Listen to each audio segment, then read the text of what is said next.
नमस्कार. आज आपण एका खास कवितेबद्दल बोलणार आहोत. चंद्रकांत चन्ने यांची कारारोखाचा भोवरा. ही कविता आपल्याला थेट कवीकडूनच मिळाली आहे आणि त्यांच्या येणाऱ्या काव्यसंग्रहाबद्दल पण थोडी माहिती आहे. या कवितेतून आपण पितृत्वाचं एक वेगळं रूप बघणार आहोत. थोडं रांगडं पण तितकंच हळवं. आपण ह्याचा जरा सखोल विचार करूया.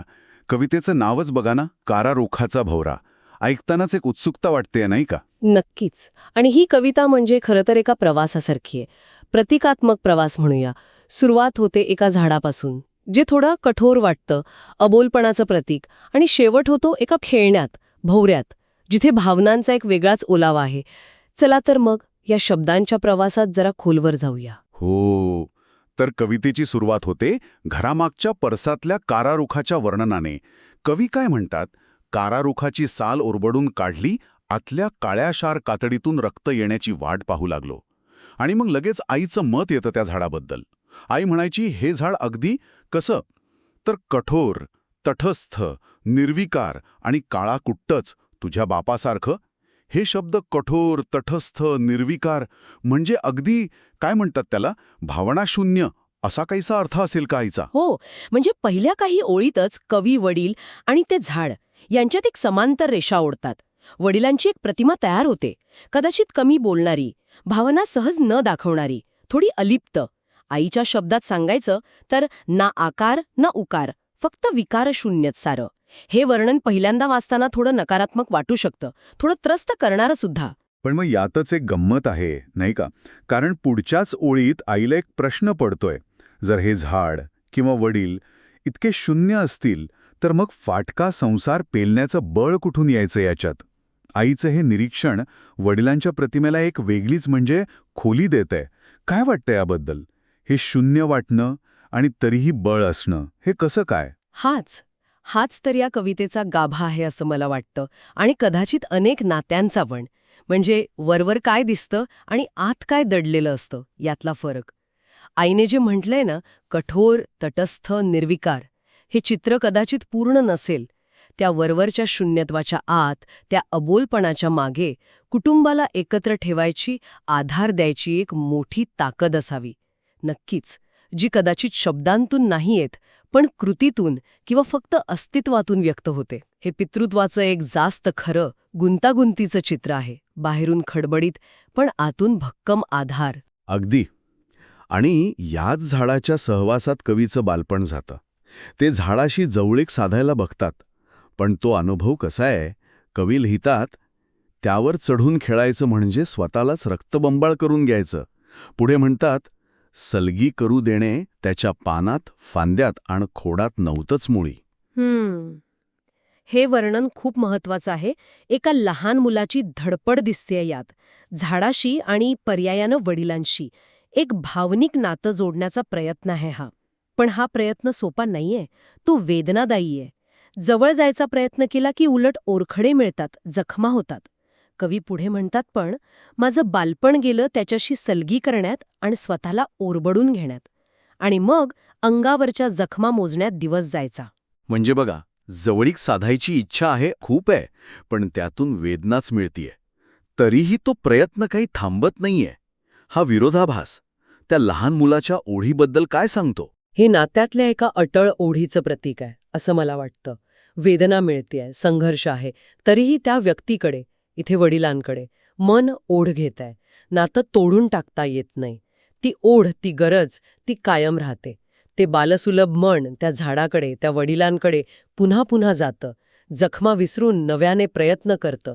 यात एक प्रकारची अटळता आहे, जी अनेकदा आपल्या कौटुंबिक नात्यांमध्ये दिसते. आणि मग एक घटना घडते, जी या नात्याला एक वेगळं वळण देते. कवी सांगतात, जाड फांदी जाता येता डोक्याला लागायची, म्हणून एक दिवस कुऱ्हाडीने सपासप वार करून बापाने ती तोडून टाकली.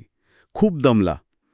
ते सपासप वार हे शब्द ऐकताना किंवा वाचताना क्षणभर वडिलांचा राग, त्यांची कठोरताच जाणवते, नाही? आणि असं वाटणं अगदी स्वाभाविक आहे. त्या शब्दांमध्ये एक जोर आहे, एक आवेग आहे. पण आपण थोडा थांबून विचार केला पाहिजे, त्या कृतीमागचा हेतू काय होता?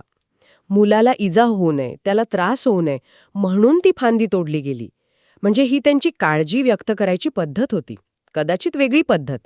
शब्दांनी माया दाखवणं जमत नसेल, पण कृतीतून ती व्यक्त झाली. आणि कवीने हे पण म्हटले की वडील खूप दमले होते, म्हणजे मुलासाठी त्यांनी शारीरिक कष्ट घेतले होते. हा मुद्दा खरंच महत्वाचा आहे. म्हणजे जी कृती रागाची वाटू शकते ती मुळात काळजीपोटी केलेली आहे. आणि त्यांनी ती फांदी तोडून नुसती फेकून नाही दिली. पुढे काय झालं ते पण खूप महत्वाचं आहे. अगदी. त्यांनी ती फांदी शेजारच्या तुक्या सुताराकडे नेली आणि काय सांगितलं, माझ्या लेकरासाठी कर याचं काहीतरी. इथे वडिलांच्या मनात मुलाविषयी असलेला विचार, त्याची काळजी किती स्पष्ट होते बघा. जी फांदी अडथळा होती, त्रास देत होती, तिचं आता काहीतरी चांगलं व्हावं, मुलाला आनंद देणारं काहीतरी व्हावं, ही इच्छा त्या कृतीमागे होती. हा कवितेतला एक महत्वाचा टप्पा म्हणायला हवा. नक्कीच. कारण ज्या गोष्टीमुळे वेदना होत होती तीच आता रूपांतर होणार आहे. वडिलांच्या त्या कठोर वाटलेल्या कृतीतूनच आता काहीतरी नवीन, काहीतरी सकारात्मक घडणार आहे. बरोबर.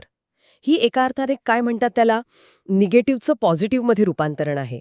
ती तोडलेली फांदी आता फक्त लाकडाचा तुकडा नाही राहिली, तिच्यात एका नव्या शक्यतेचं बीज आहे. आणि मग कवीच्या मनात उत्सुकता वाढते. हो ना. कवी लिहितात, तुक्या वाढई कारारुखाच्या तुकड्याचं लवकरच काही करेल म्हणून माझ्या चक्रा त्याच्या दारी. लहान मुलाची ती निरागस अधीरता, ती प्रतीक्षा इथे किती छान दिसते. हो ना. आता त्या त्रासदायक फांदीचं काय होणार याचं कुतूहल आहे त्याला. ती फांदी आता एका आशेचं प्रतीक बनलीये, एका प्रतीक्षेचं माध्यम बनलीये. खरं तर वडिलांनी नकळतपणे पेरलेल्या त्या कृतीतून आता काहीतरी वेगळंच फळ मिळणार आहे, ज्याची कवीला स्वतःलाही कल्पना नाहीये. आणि मग तो क्षण येतो. अय काळ्या खट्या, ये गा इकडं. एक दिवस तुक्यानं आवाज दिला. सुतारानं कवीला बोलवून घेतलं. आणि त्यानं काय केलं? त्यानं फक्त वस्तू हातात दिली नाही, कारारुखाच्या भोवऱ्याला दोरी गुंडाळून सर्रकन वर फेकला अन अलगदपणे हातावर झेलला. हे दृश्य किती किती जिवंत उभं केलंय. यात एक कला आहे, एक खेळकरपणा आहे. सुतारानं त्या वस्तूचं नुसतं हस्तांतरण नाही केलं, तर तिचं खेळणं कसं होतं हे दाखवून दिलं. आणि मग तो भोवऱ्या कवीच्या हातात येतो. कर हात मोर, मी केला, नाजूकपणे माझ्या हातावर सोडला. आणि मग त्या स्पर्शाचं वर्णन येतं, जे खूप महत्वाचं आहे मला वाटतं. लोखंडाच्या आरूनं गुदगुल्या केल्या तळाहातावर. आर म्हणजे भोवऱ्याचं ते टोकदार टोक. ज्या झाडाच्या स्पर्शानं ओरखडे यायचे, त्याच झाडाच्या लाकडापासून बनलेल्या भोवऱ्याच्या टोकाचा स्पर्श आता गुदगुल्या करतोय. हा बदल खूप काही सांगून जातोय. हो, हा स्पर्शातला बदल म्हणजे केवळ भौतिक बदल नाहीये, तो भावनिक पातळीवरचा बदल दर्शवतो आहे. वेदना देणारा अनुभव आता आनंद देणाऱ्या अनुभवात बदललाय.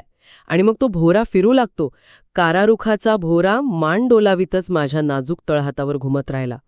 हा फक्त भोवरा नाही फिरत आहे, पण कवीच्या मनात वडिलांविषयीची प्रतिमा, त्यांच्या भावना त्या घुसळल्या जात आहेत, बदलत आहेत.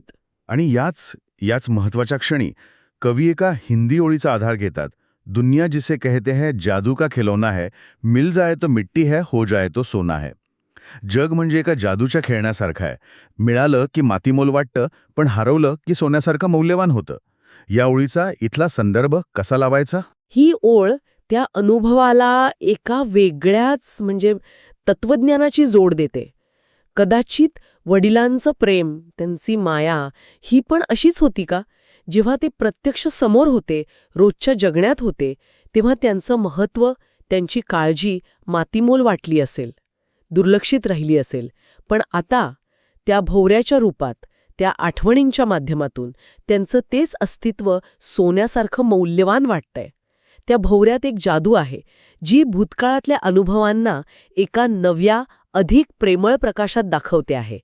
वडिलांच्या अस्तित्वाची, त्यांच्या प्रेमाची खरी किंमत आता जणू काही उलगडते आहे. आणि मग कवितेचा शेवट येतो, जो या सगळ्या मंथनाचा कळस आहे म्हणायला हवा. आतून असलेला बाप माझा माझ्या तळहातावर विसावला होता. तो फिरणारा, मान डोलावणारा भोवरा म्हणजे जणू काही प्रत्यक्ष वडीलच मुलाच्या तळहातावर शांतपणे विसावले होते.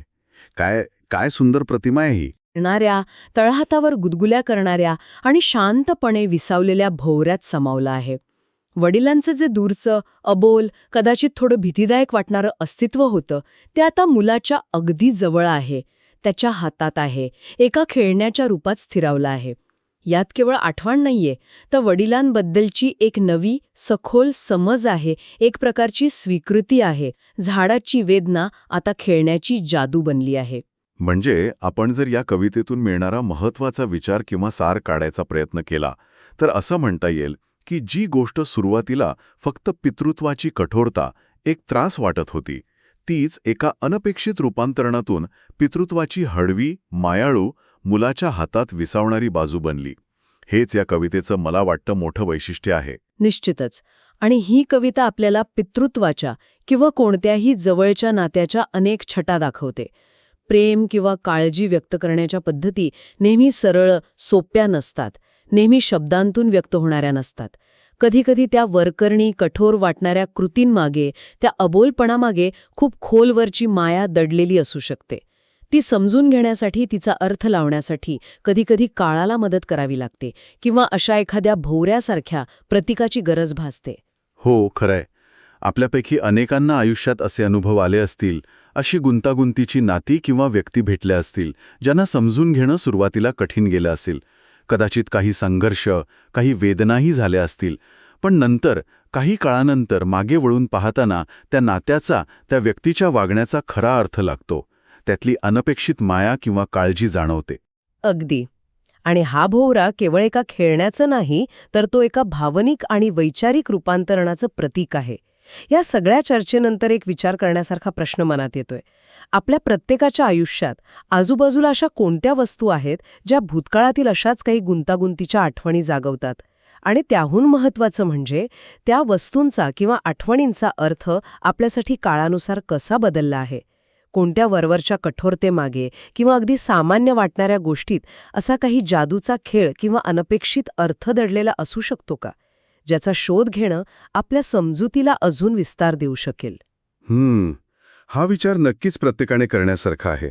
चंद्रकांत चन्ने यांच्या कारारुखाचा भोवरा या कवितेतील पितृत्वाच्या वेदनेतून साकारलेल्या जादूची ही चर्चा आपण इथेच थांबूया. आणि जाता जाता पुन्हा एकदा आठवण करून देतो की कवीने कळवल्यानुसार त्यांचा याच नावाचा कवितासंग्रह येत्या डिसेंबरमध्ये प्रकाशित होत आहे. याचीही कृपया नोंद घ्यावी.